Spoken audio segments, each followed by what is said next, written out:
ನಮ್ಮ ಮನೇಲೆಲ್ಲ ಅವಾಗ ಕ್ಯಾಸೆಟ್ಗೆ ಯಾವ್ದು ಬಂತು ಅದು ಸೂಪರ್ ಹಿಟ್ ಅಂತ. ಸ್ಪರ್ಶ ಹಾಡುಗಳನ್ನು ಇವಾಗ ಕೇಳಿದ್ರು ನಮ್ಮ ಮನೆ ಟೇಪ್ ರೆಕಾರ್ಡ್ರೆ ನೆನಪಾಗುತ್ತೆ. ಇವಳೇ ಅವಳು ಕನಸಲಿ ಬಂದವಳು.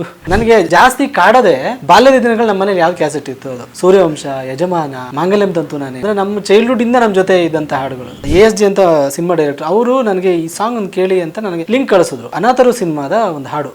ಎಲ್ಲೋ ಹುಟ್ಟಿ ಎಲ್ಲೋ ಬೆಳೆದು ಎಲ್ಲೋ ಸೇರುವ ನದಿಗೆ, ತುಷಾರ್ ರಂಗನಾಥ್ ಅವ್ರು ಬರ್ದಿರೋ ಹಾಡೋದು. ಭಗವಂತ ನೀನು ಕವಿಯ ಬರೆದಿರುವ ಕವಿತೆ ಭುವಿಯ ಅಹರಮಣೀಯ ಈ ರಸ ಕಾವ್ಯ. ರಿದಮ್ ಆಫ್ ಶಿವಪ್ಪ ರೀಲ್ಸ್ ಅಲ್ಲಿ ಹಿಟ್ ಆಗಿರೋದು ಗೊತ್ತಿರಲಿಲ್ಲ ನಮ್ಗೆ. ಇನ್ಸ್ಟಾಗ್ರಾಮ್ ಹಂಗೆ ಅಲ್ವಾ, ಓಡ್ತಾನೆ ಇರುತ್ತೆ, ನಮ್ಗೆ ಗೊತ್ತಾಗಲ್ಲ. ಆಮೇಲೆ ಸಡನ್ ಆಗಿ ಏನೋ ಒಂದಿನ ಟ್ರೆಂಡಿಂಗ್ ಅಲ್ಲಿ ಬಂದಾಗ ಗೊತ್ತಾಗ್ಬಿಡುತ್ತೆ. ಸಿಂಪಲ್ ಸುನಿ ಸರ್ ನನಗೆ ಕೋಟಿ ದೇವರು ತುಂಬಾ ಚೆನ್ನಾಗಿದೆ ಸರ್ ಅಂತ ಹೇಳಿದ್ರು. ಕೋಟಿ ದೇವರ ಮೀರಿದಂತಹ ಒಂದೇ ಒಂದು ದೇವ್ರೆ ಪ್ರೀತಿ, ಆ ದೇವ್ರೆ ಗಾಯಾಳು ಆದಾಗ ನೋವನ್ನು ಯಾರಲ್ಲಿ ಹೇಳಿಕೊಳ್ಳೋದು. ಎಲ್ಲ ದೇವ್ರನ್ನ ಮೀರಿದಂಥ ದೇವರೇ ಪ್ರೀತಿ, ಆ ದೇವರಿಗೆ ನೋಡಿದ್ರೆ ಯಾವ್ದಿರಂತ ಹೇಳಿ. ಅಲ್ಲ, ನನಗೆ ಇಲ್ಲೊಂದು ವಿಷಯ ನೆನಪಾಯಿತು. ಸಂಚಾರಿ ಅಂತ ಒಂದು ಫಿಲಮ್ ಬರುತ್ತೆ. ಅದರಲ್ಲಿ ರಾಜ್ ಅನ್ನೋರೊಬ್ಬರು ಮೇನ್ ಹೀರೋ ಆಗಿ ಕೆಲಸ ಮಾಡ್ತಾರೆ. ಅದರಲ್ಲಿ ಸೋನು ಹಾಡ್ದಂಥ ಗಾಳಿಯೇನು ಅದು ನೋಡಿ ಪ್ರಮೋದ್, ಅದರ ಹೀರೋ ಯಾರು ಅಂತ ನಮಗೆ ಬೇಕೇ ಆಗಲ್ಲ. ಹೌದು, ಪ್ರಾಬಬ್ಲಿ ಈಗ ಅವ್ರು ಯಾರಿಗಾದ್ರು ಇಂಟ್ರೊಡ್ಯೂಸ್ ಮಾಡ್ಕೋಬೇಕಂದ್ರೆ ಸಂಚಾರಿ ಹಾಡು ಹೇಳಿದ್ರೆ ಹೌದಲ್ವಾ ಅಲ್ವಾ. ಸೊ ಕೆಲವೊಂದು ಸಿನಿಮಾಗಳ ವಿಚಾರಗಳು ಹಂಗಾಗ್ಬಿಡುತ್ತೆ ಅಲ್ವಾ. ಮೇಲಾಗಿ ತುಂಬ ವೇದಿಕೆಗಳಲ್ಲಿ ರವಿ ಸರ್ ಕೂಡ ಹೇಳಿದ್ದಾರೆ. ಅಂದರೆ ನನ್ನ ಈ ಸಕ್ಸಸ್ ಜರ್ನಿಯಲ್ಲಿ ಅರ್ಧದಷ್ಟು ಭಾಗವನ್ನು ನಾನು ನಿಸ್ಸಂದೇಹವಾಗಿ ಹಂಸಲೇಖ ಅವ್ರಿಗೆ ಕೊಡ್ತೀನಿ ಅಂತಾರೆ. ಎಲ್ಲೋ ಒಂದು ಫಂಕ್ಷನಲ್ಲಿ ರವಿ ಸರ್ ಸ್ಟೇಜ್ ಮೇಲೆ ನಿಂತ್ಕೊಂಡಾಗ ಇವರು ಆಡಿಯನ್ಸ್ ಪಾಯಿಂಟ್ ಆಫ್ ವ್ಯೂ ಕೂತ್ಕೊಂಡು ಇವ್ರು ಎದ್ದು ನಿಂತ್ಕೊಂಡು ನಮ್ಮ ಯಜಮಾನ್ರು ನಿಂತಿರ್ಬೇಕಾ ನಾನು ಹೆಂಗೆ ಕೂಡಲಿ ಅಂತಾರೆ. ಅಂದರೆ ನಾನು ಯಾಕೆ ಈ ವಿಷಯ ಪ್ರಸ್ತಾಪ ಮಾಡಿದರೆ, ಒಬ್ಬ ನಿರ್ದೇಶಕ, ಒಬ್ಬ ಸಂಗೀತ ನಿರ್ದೇಶಕ ಮತ್ತು ರೈಟ್ರ್ ಎಷ್ಟು ಕಾಂಬಿನೇಷನ್ ಪ್ಲಸ್ ಆಗುತ್ತೆ ಅಂತ ಅಲ್ವಾ. ಮೇಲಾಗಿ ನಿಮಗೆ ತುಂಬ ಕಾಡ್ದಂತಹ ಒಂದಷ್ಟು ಕನ್ನಡದ ಹಾಡುಗಳ ಬಗ್ಗೆ ಕೇಳೋದಾರೆ, ಸುಮ್ಮನೆ ಒಂದು ಅಥವಾ ಎರಡು ಹಾಡನ್ನು ನೀವು ಅದ್ರ ಬಗ್ಗೆ ಹೇಳೋದಾದ್ರೆ ಎನರ್ಜಿ ಕೊಡುವಂಥದ್ದು ತುಂಬಾ ಇದೆ. ಸೊ ಅಂದ್ರೆ ಒಂದೊಂದು ಟೈಮಲ್ಲಿ ಒಂದೊಂದು ಆಗ್ತಾ ಇರುತ್ತೆ. ಯಾವುದೋ ಒಂದು ಹಾಡು ತುಂಬಾ ಕೇಳ್ತಾ ಇರ್ತೀನಿ. ನನಗೆ ಆ ಟೈಮಲ್ಲಿ ಚಿಕ್ಕವ್ರು ಇರಬೇಕಲ್ಲ ಅಣ್ಣವರ ಸಿನಿಮಾ ಹಾಡುಗಳು, ಕಸ್ತೂರಿ ನಿವಾಸ ಆಗಿರ್ಬೋದು, ಸಂಪತ್ತಿಗೆ ಸವಾಲು, ಹರಿಶ್ಚಂದ್ರ ಹಾಡುಗಳು. ನಾನು ಸಾಹಿತ್ಯ ತುಂಬ ಅಬ್ಸರ್ವ್ ಮಾಡ್ತಿರ್ಲಿಲ್ಲ ಅವಾಗ. ಇವಾಗ ನಾನು ಸತ್ಯ ಹರಿಶ್ಚಂದ್ರ ಹಾಡುಗಳನ್ನೆಲ್ಲ ಸಾಹಿತ್ಯ ಅಬ್ಸರ್ವ್ ಮಾಡಿದ್ರೆ ಹುಣಸೂರು ಕೃಷ್ಣಮೂರ್ತಿಯವರು ಎಂಥ ಅದ್ಭುತವಾದ ಸಾಹಿತ್ಯ. ಕುಲದಲ್ಲಿ ಕೀಳಿ ಯಾವುದೋ ಹಾಡುಗಳು ಕೇಳಿದ್ರೆ ವಿಭೂತಿ ಬಳಿದರೆ ಕೈಲಾಸ ಸಿಗೋದು, ಅದೆಲ್ಲ ಎಂಥ ಫಿಲಾಸಫಿಗಳನ್ನು ಒಂದು ಹಾಡಲ್ಲಿ ಹೆಂಗೆ ಹೇಳಿದ್ದಾರೆ ಅನ್ನೋದು. ನೀ ಬಂದು ನಿಂತಾಗ ನಿಂತು ನೀನಕ್ಕಾಗ RN ಜಯಗೋಪಾಲ್ ಅವರಾಗಿರ್ಬೋದು, ಜಿ ಉದಯಶಂಕರ್ ಅವ್ರು ಹೇಳಿರೋ ಒಂದಿಷ್ಟು ವಿಚಾರಗಳು, ಯಾರೇ ಕೂಗಾಡಲಿ. ಅದಾದ ನಂತರ ಹಂಸಲೇಖ ಅವ್ರು ಹೇಳಿರೋ ಒಂದಿಷ್ಟು ವಿಚಾರಗಳು, ಅಮೃತ ವರ್ಷಿಣಿ ಹಾಡುಗಳು. ನಮ್ಮ ಮನೇಲೆಲ್ಲ ಅವಾಗ ಕ್ಯಾಸೆಟ್ಗೆ ಯಾವ್ದು ಬಂತು ಅದು ಸೂಪರ್ ಹಿಟ್ ಅಂತ. ಸ್ಪರ್ಶ ಹಾಡುಗಳನ್ನು ಇವಾಗ ಕೇಳಿದ್ರು ನಮ್ಮ ಮನೆ ಟೇಪ್ ರೆಕಾರ್ಡ್ರೆ ನೆನಪಾಗುತ್ತೆ ನನಗೆ. ಇವಳೇ ಅವಳು ಕನಸಲಿ ಬಂದವಳು. ಸೊ ಚಂದ್ರಚಕೋರಿ ಹಾಡುಗಳು ನನಗೆ ನೀವು ಜಾಸ್ತಿ ಕಾಡದೆ ಬಾಲ್ಯದ ದಿನಗಳು ನಮ್ಮ ಮನೇಲಿ ಯಾವ್ದು ಕ್ಯಾಸೆಟ್ ಇತ್ತು ಅದು ಸೂರ್ಯವಂಶ, ಯಜಮಾನ, ಮಾಂಗಲ್ಯಂ ತಂತು ನಾನೇನ. ಸೊ ಇವು ತುಂಬ ಅಂದರೆ ನಮ್ಮ ಚೈಲ್ಡ್ಹುಡ್ಡಿಂದ ನಮ್ಮ ಜೊತೆ ಇದ್ದಂಥ ಹಾಡುಗಳು. ಇತ್ತೀಚೆಗೆ ಸಾಹಿತ್ಯಗಳದ್ದೆಲ್ಲ ಕೇಳಿದಾಗ ನಾನು ಇತ್ತೀಚೆಗೆ ಒಂದು ಹಾಡು ತುಂಬ ನನಗೆ ಒಂದು ಸಿನಿಮಾ ASG ಅಂತ ಸಿನಿಮಾ ಡೈರೆಕ್ಟರ್ ಅವರು ನನಗೆ ಈ ಸಾಂಗ್ ಕೇಳಿ, ಅವ್ರ ಸಿನಿಮಾದಲ್ಲಿ ಒಂದು ಸಿಚುವೇಶನ್ ಇದೆ ಅದೇ ಥರ, ಈ ಸಾಂಗ್ ಒಂದು ಕೇಳಿ ಅಂತ ನನಗೆ ಲಿಂಕ್ ಕಳಿಸಿದ್ರು. ಈ ಪ್ಯಾಟರ್ನಲ್ಲಿ ಇರುತ್ತೆ ನಮ್ಮ ಹಾಡು ಅಂತ. ಅದರಲ್ಲಿ ಅದು ಅನಾಥರು ಸಿನಿಮಾದ ಒಂದು ಹಾಡು. ನೀವು ಕೇಳಿರ್ತೀರಾ, ಬಟ್ ಇವತ್ತೊಂದು ಸತಿ ಮತ್ತೆ ಕೇಳಿ. ಎಲ್ಲೋ ಹುಟ್ಟಿ ಎಲ್ಲೋ ಬೆಳೆದು ಎಲ್ಲೋ ಸೇರುವ ನದಿಗೆ ಗಾಳಿ ಗೆಳೆಯ ನೀರು, ಹಿಂಗೆಲ್ಲ ಇದೆ. ಅದರಲ್ಲಿ ಒಂದು ತುಷಾರ್ ರಂಗನಾಥ್ ಅವ್ರು ಬರ್ದಿರೋ ಹಾಡೋದು. ಭಗವಂತ ನೀನು ಕವಿಯ ಬರೆದಿರುವ ಕವಿತೆ ಭುವಿಯ ಅಹರಮಣೀಯ ಈ ರಸ ಕಾವ್ಯ. ಎಷ್ಟು ಅದ್ಭುತವಾಗಿದೆಯಲ್ಲ. ನನಗೆ ಒಂದು ಬೇಜಾರಾಗಿದ್ದು, ಈ ಮನುಷ್ಯ ಯಾಕೆ ಬೇರೆ ಇನ್ನಿಷ್ಟು ಹಾಡುಗಳನ್ನು ಬರೀಲಿಲ್ಲ ಅಂತ. ಆ ಸಿನಿಮಾದಲ್ಲಿ ಬಹುಶಃ ಎಲ್ಲ ಹಾಡುಗಳನ್ನು ಇವರೇ ಬರ್ತಿದ್ದಾರೆ. ಇನ್ನೊಂದು ಹಾಡು ಬರೆದಿದೆ, ಅದು ಕೇಳಿದ್ದೀನಿ. ಅಂದರೆ ಇನ್ನೂ ಒಂದಿಷ್ಟು ಹಾಡುಗಳು ಬರಿಬೋದಿತ್ತು ಅನಿಸ್ತು ನನಗೆ. ಅವರು ಡೈಲಾಗ್ ರೈಟರ್ ಆಗಿ, ನಿರ್ದೇಶಕರಾಗಿ ದೊಡ್ಡ ಹೆಸರು ಮತ್ತು ಅದ್ಭುತವಾದ ರೈಟರ್ಗಳನ್ನು ಇಂಡಸ್ಟ್ರಿ ಕೊಟ್ಟಿದ್ದಾರೆ. ಮಾಸ್ತಿಯವರಾಗಿರ್ಬೋದು, ಚೇತನ್ ಕುಮಾರ್ ಅವರಾಗಿರ್ಬೋದು, ಇವರೆಲ್ಲ ಅವರೆಲ್ಲ ಅವರು ಶಿಷ್ಯಂದರು. ಸೊ ಇನ್ನೂ ಹಾಡುಗಳನ್ನು ಬರಿಬೋದಿತ್ತು ಅಂತ ಅನಿಸ್ತು. ಅದೊಂದು ಅಳುಕು ಕಾಡ್ತು ನನಗೆ. ಈ ಥರ ತುಂಬ ನಾನು ನಿಮ್ಮ ಕಣ್ಣು ಅಬ್ಸರ್ವ್ ಮಾಡಿದೆ. ತುಷಾರ್ ರಂಗನಾಥ್ ಅಂದಾಗ ಏನೋ ಒಂದು ಸ್ಪಾರ್ಕು, ಏನೋ ಒಂದು ಭಾವುಕ ಪ್ರೀತಿ ತುಂಬ ಸಲ ಕೇಳಿದ್ದೆ. ನಾನು ಲಿರಿಸಿಸ್ಟ್ ಯಾರು ಅಬ್ಸರ್ವ್ ಮಾಡಿರಲಿಲ್ಲ. ಸೊ ಅದು ನನಗೆ ತುಂಬ ತುಂಬ ಅಂದರೆ ತುಂಬ ಇಷ್ಟ ಆಯಿತು. ದಿನ ಎವ್ರಿಡೇ ನಾನು ಕೆಲಸಕ್ಕೆ ಹೋಗಿದ ಮುಂಚೆ ಕೇಳ್ತಿದ್ದೀನಿ ನನ್ನನ್ನು ಅಲ್ವಾ. ಅಂದರೆ ಅದು ಯಾವಾಗ ಸ್ಟಾಪ್ ಮಾಡ್ತೀನೋ ಗೊತ್ತಿಲ್ಲ, ಬಟ್ ಕೇಳ್ತೀನಿ.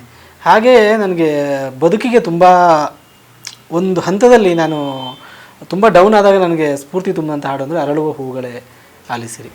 ನಾನು ಆಫೀಸ್ ಸೇರಿಕೊಂಡಿದ್ದೆ ಅಷ್ಟೇ ಆವಾಗ.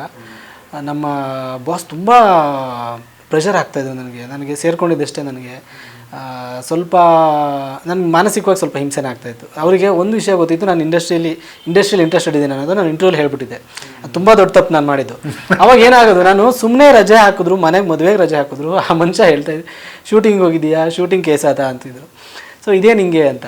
ಸೊ ನಾನು ಶೂಟಿಂಗ್ಗೆ ಹೋಗ್ತೀನಿ ಅನ್ನೋ ಥರ ಒಂದು ಆ ಕಲ್ಪನೆ ಅವರಿಗೆ ಇದಾಗಿತ್ತು. ಸೊ ಆ ಪ್ರೆಷರಲ್ಲಿ ನಾನೇನು ಮಾಡಿದೆ, ನಾನು ಹೋಗ್ಬಿಟ್ಟು ಇಲ್ಲ ಒಂದು ವಾರ ನನಗೆ 5 ಗಂಟೆ ಮೇಲೆ ನಿದ್ದೆನೇ ಬರ್ತಿಲ್ಲ.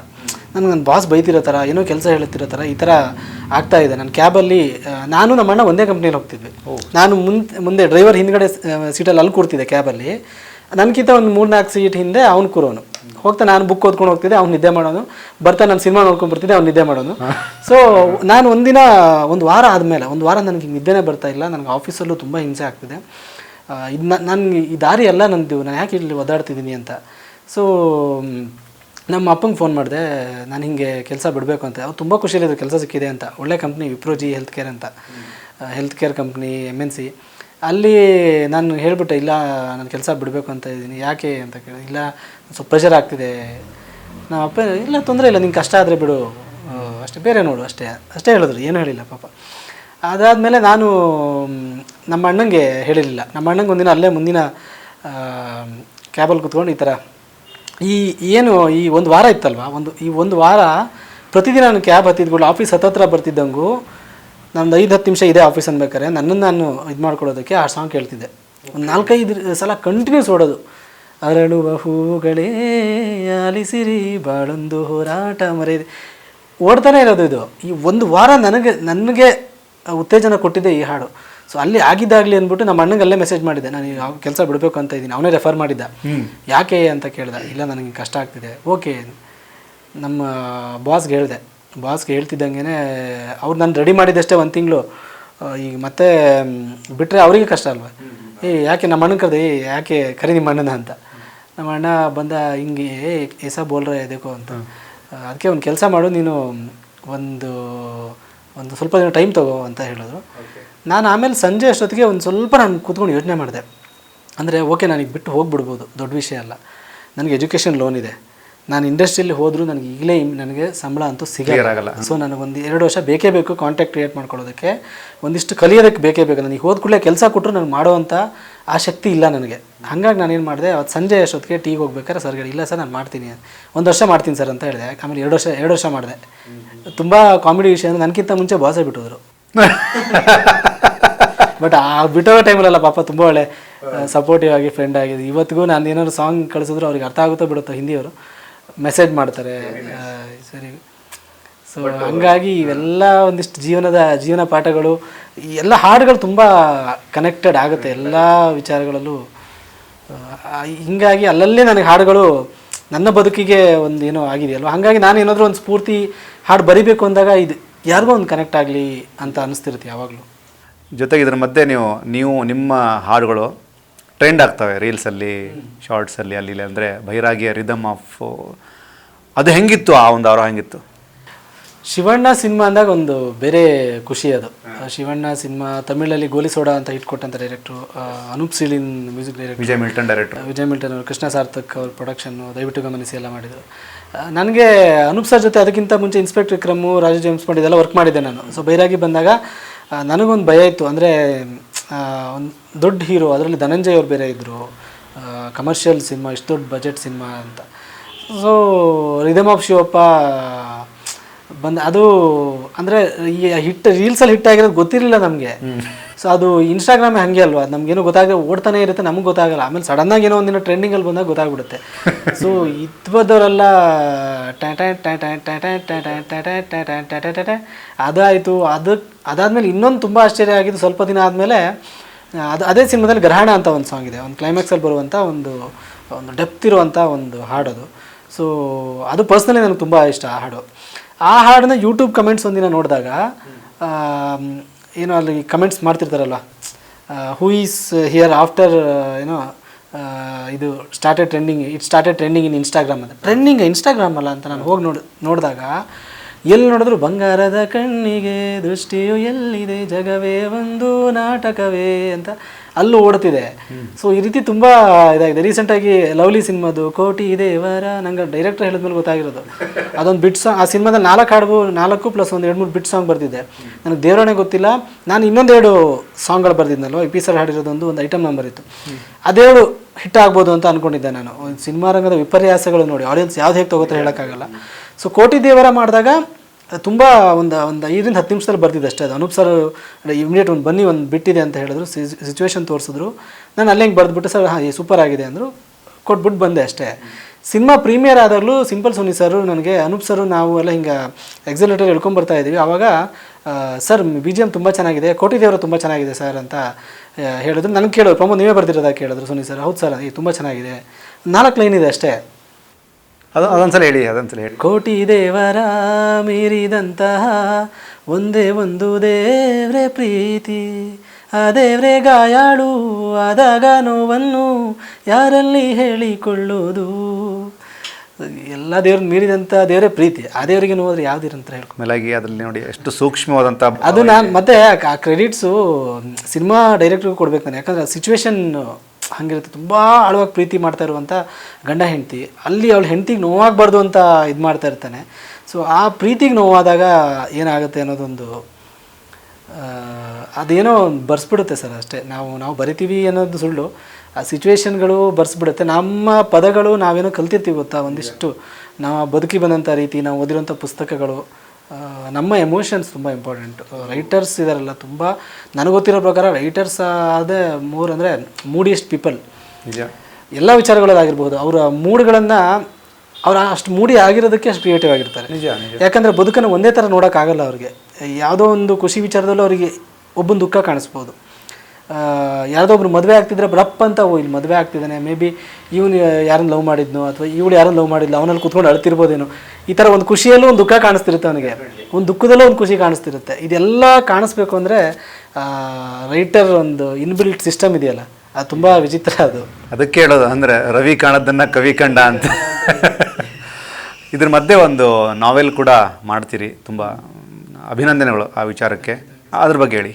ಎಸ್, ಅದೇ ಅಂದರೆ ಈಗ ಒಂಥರ ಪ್ಯಾನ್ ಇಂಡಿಯಾ ಪ್ರಾಜೆಕ್ಟ್ ಥರ ಆಗೋಯ್ತು. ಅದು 5 ವರ್ಷ ಆಗೋಯ್ತು. ಒಂದು ಕೋವಿಡ್ ನನಗೆ ಒಂಚೂರು ಬರೆಯೋದಕ್ಕೆ, ಟು ಬಿ ಫ್ರ್ಯಾಂಕ್ ಏನಾಗುತ್ತೆ, ನಾವು ನಮ್ಮ ಕೆಲಸಗಳಿಗೆ ಯಾವಾಗಲೂ ಲಾಸ್ಟ್ ಪ್ರಯಾರಿಟಿ ಕೊಟ್ಬಿಡ್ತೀವಿ. ಸಿನಿಮಾ ಅಂತ ಬಂದಾಗ ಸ್ಪೆಷಲಿ ಸಿನಿಮಾದವ್ರಿಗೆ ಅದು ದೊಡ್ಡ ಸಮಸ್ಯೆ ಅದೇ. ಹೌದು. ಈಗ ನಮ್ಮ ಕಡೆ ಒಂದು ಮಾತಿದೆ, ಯಾವ ಕೆಲಸ ಮಾಡ್ತಿರ್ತಾನಲ್ಲ ಗಂಡ, ಅದೇ ಈಗ ಒಬ್ಬ ಪೇಂಟಿಂಗ್ ಮಾಡ್ತಾ ಇದ್ರೆ ಅವ್ನ ಮನೆ ಗೋಡೆ ಪೇಂಟ್ ಹೊಡೆದಿರಲ್ಲ, ಅವನು ಫರ್ನಿಚರ್ ವರ್ಕ್ ಮಾಡ್ತಿದ್ರೆ ಮನೇಲಿ ಕುರ್ಚಿ ಸರಿ ಮಾಡಿರಲ್ಲ, ಮಾಡಿದ್ರೆ ಆಯ್ತು ಬಿಡು ಅನ್ನೋ ಒಂದು ಅಷ್ಟೇ. ಸೊ ಆ ಥರ ಈ ಕಾದಂಬರಿ ನಾನು ಫಸ್ಟ್ ಸಣ್ಣ ಕತೆ ಅಂತ ಬರೆಯೋಕ್ಕೆ ಶುರು ಮಾಡಿದ್ದು. ಅದು ಕೋವಿಡ್ ಟೈಮ್ ಇತ್ತು ಅಂತ ಬರೆದು ಟೈಪ್ ಮಾಡಿ ಪ್ರೂಫ್ ರೀಡಿಂಗ್ ಎಲ್ಲ ಮಾಡಿಸಿ, ಅದು ಇತ್ತೀಚೆಗೆ ಲಾಸ್ಟ್ 6 ತಿಂಗಳಿಂದ ತುಂಬ ಸೀರಿಯಸ್ ಆಗಿ ಶುರು ಮಾಡಿದೆ ನಾನು ಪ್ರೂಫ್ ರೀಡಿಂಗ್ ಮಾಡಿಸಿದೆ, ಪೋಸ್ಟರ್ ಡಿಸೈನ್ ಮಾಡಿಸಿದೆ, ಟೈಟಲ್ ಇಟ್ಟೆ ತೊಂಡೆ ಚಪ್ರ ಅಂತ. ಅದಕ್ಕೆ ತೊಂಡೆ ಅಂದರೆ ಈ ತೊಂಡೆ ಬಳ್ಳಿ ಬೆಳೆಯೋದಕ್ಕೆ ಹಳ್ಳಿಗಳಲ್ಲಿ ಆ ತೊಂಡೆ ಬಳ್ಳಿ ಚಿಕ್ಕದಿರುತ್ತಲ್ಲ, ಅದು ಫಸ್ಟ್ ಒಂದು ಕೋಲ್ ಕೊಟ್ಟು ನಿಲ್ಲಿಸ್ತೀವಿ. ಅದು ಸ್ವಲ್ಪ ದೊಡ್ಡದಾಗ್ತಿದ್ದಂಗೆ ಒಂದು ಚಪ್ರ ಮಾಡ್ತೀವಿ ಅದಕ್ಕೆ. ಅದು ಹೋಗ್ಬಿಟ್ಟು ಮೇಲೆ ಹಿಂಗೆ ಚಪ್ರದಲ್ಲಿ ಹಪ್ಕೊಳ್ಳುತ್ತೆ. ಚಪ್ರದಲ್ಲಿ ತುಂಬ ಹಪ್ಕೊಂಡ್ಬಿಟ್ಟು ಅಲ್ಲಿ ಅದೊಂಥರ ಸೂರು, ಅದಕ್ಕೆ ಒಂಥರ ಅಂಬ್ರೆಲಾ ಥರ. ಹಾಂ, ಹಿಂಗೆ ಹೋಗ್ಬಿಟ್ಟು ಈಗ ದ್ರಾಕ್ಷಿನಲ್ಲಿ ಹಾಗೆ ಬೆಳೆಯೋದಲ್ವ. ಸೊ ಹಿಂಗೆ ಗೊಂಚಲು ಇದ್ರಲ್ಲಿ ಬೆಳಿತಾರಲ್ವ ಹಾಗೆ. ಸೊ ತೊಂಡೆ ಕಾಯಿ ಬೇಕಂದ್ರೆ ನಾವು ಕುರ್ಚಿ ಎತ್ಕೊಂಡು ಇದು ಮಾಡ್ಕೊಂಡು ಹಿಂಗೆ, ಅಥವಾ ಕೊಕ್ಕೆಯಲ್ಲೋ ಈ ಥರ ಇದು ಮಾಡಬೇಕಂದ. ಸೊ ಆ ತೊಂಡೆ ಚಪ್ಪರ ಯಾಕೆ ಅನ್ನೋದೊಂದು ಸಿಂಬಾಲಿಕಲಿ ಕಥೆಯಲ್ಲಿ ನಾನು ಇದು ಮಾಡಿದ್ದೀನಿ ಅದನ್ನು. ಸೊ ಒಂದಿಷ್ಟು ನಾನು ನೋಡಿದಂಥ ಘಟನೆಗಳು, ನನಗೆ ಇನ್ಸ್ಪೈರ್ ಮಾಡಿದಂಥ ಹಳ್ಳಿ, ನಮ್ಮ ಗುಡ್ಡದಸಳ್ಳಿ ಅಂತ, ಅಲ್ಲಿ ಒಂದಿಷ್ಟು ಪಾತ್ರಗಳಾಗಿರ್ಬೋದು, ಇವೆಲ್ಲ ವಿಚಾರಗಳನ್ನ ಇಟ್ಕೊಂಡು ಒಂದು ಪರಿಪೂರ್ಣ ಒಂದು ಕಾದಂಬರಿ. ಬಟ್ ನನಗೂ ಗೊತ್ತಿರಲಿಲ್ಲ ಅದು ಕಾದಂಬರಿ ಆಗುತ್ತೆ ಅಂತ. ಸೊ ಅದು ಒಂದು ಕಾದಂಬರಿ ಬರೆದು ಇನ್ನೇನು ನಾನು ಬಿಡುಗಡೆ ಮಾಡಬೇಕಂತ. ಸೊ ಅದಕ್ಕೆ ಕಾಯ್ತಾ ಇದ್ದೀನಿ. ಪ್ರಮೋದ್ ಮನವಂತಿ ಅವರು ಬರೆದಂತಹ ಮೊಟ್ಟ ಮೊದಲ ಕಾದಂಬರಿ ಹೆಸರು ತೊಂಡೆ ಚಪ್ಪರ. Very nice. ಅದರಲ್ಲಿ ಅಂದರೆ ಕತೆಗಳ ಗೊಂಚಲು ಅದಾಗಾರೆ ಅಲ್ವಾ? ಅದು ಒಂದೇ ಕತೆ, ಬಟ್ ಅದರಲ್ಲಿ ಸೀರೀಸ್, ಸ್ವಲ್ಪ ವೆಬ್ ಸೀರೀಸ್ ಪ್ಯಾಟರ್ನ್ ಟ್ರೈ ಮಾಡಿದ್ದೀನಿ. ಅಂದರೆ ಒಂದು ಇನ್ಸಿಡೆಂಟ್ ನಡೆಯುತ್ತೆ. ಆ ಇನ್ಸಿಡೆಂಟ್ ಎಲ್ಲೂ ನಿಮಗೆ ಇದು ಸಪ್ರೇಟ್ ಅನ್ಸೋದೇ ಇಲ್ಲ. ಈಗ ಒಂದು ಮನೆ ಇದ್ದರೆ, ಗಂಡ ಹೆಂಡತಿ ಒಬ್ಬ ಹುಡುಗ ಇದ್ದರೆ, ಆ ಹುಡುಗನ ಪಾಯಿಂಟ್ ಆಫ್ ವ್ಯೂ ಒಂದು ಕತೆ ಹೋಗುತ್ತೆ. ಅವನೊಂದು ಕತೆ ಇರುತ್ತಲ್ಲ, ಅವ್ನ ಫ್ರೆಂಡ್ಸ್ ಆಗಿರ್ಬೋದು, ಅವ್ನು ಟಿ ವಿ ನೋಡೋ 90s ಕತೆ ಇದು, ಅವ್ನು ಟಿ ವಿ ನೋಡೋ ಕತೆ ಆಗಿರ್ಬೋದು. ಹೆಂಡತಿ ಪಾಯಿಂಟ್ ಆಫ್ ವ್ಯೂ ಒಂದು ಕತೆ ಹೋಗುತ್ತೆ. ಸೊ ತುಂಬ ಬ್ಯೂಟಿಫುಲ್ ಆದಂಥ ಒಂದಿಷ್ಟು ವಿಚಾರಗಳಿದೆ, ಅದನ್ನು ನಾನು ಬರ್ದಿದ್ದೀನಿ ಅಷ್ಟೇ. ಅಂದರೆ ಹಳ್ಳಿಯಲ್ಲಿರುವಂಥ ಒಂದು ಕೋಳಿ ತಪ್ಸ್ಕೊಂಡು ಹೋದರೆ, ಒಂದು ಮನೆಯಿಂದ ಒಂದು ಕೊಯ್ಬೇಕು ಅಂದ್ಕೊಂಡಿರೋ ಒಂದು ಕೋಳಿ ತಪ್ಸ್ಕೊಂಡು ಹೋದರೆ ಅದನ್ನು ಹಿಡಿಯೋಕೆ ಒಂದು ಪ್ರೊಸೆಸ್ ಇದೆ ಗೊತ್ತಾ, ಸತ್ಯ. ಅದ್ರ ಸುತ್ತ ಒಂದು ಇದಿರುತ್ತೆ. ಸೊ ಬೇರೆ ಬೇರೆ ವಿಚಾರಗಳು ನಡೀತಾ ಇರುತ್ತೆ ಹಳ್ಳಿಯಲ್ಲಿ. ಒಂದು ಗಣೇಶೋತ್ಸವ ಆಗಿರಬಹುದು, ಒಂದು ಪ್ಲಾಂಟೇಶನ್ ಇದ್ದರೆ ಅಲ್ಲಿಂದ ಕಟ್ಟಿಗೆ ತರುವಂಥ ವಿಚಾರಗಳಾಗಿರ್ಬೋದು, ತುಂಬ 90ಸಲ್ಲಿ ನಾನು ನೋಡಿದಂಥ ಒಂದು ಜೀವನ, ಅದನ್ನು ಇದರಲ್ಲಿ ಬರೆದು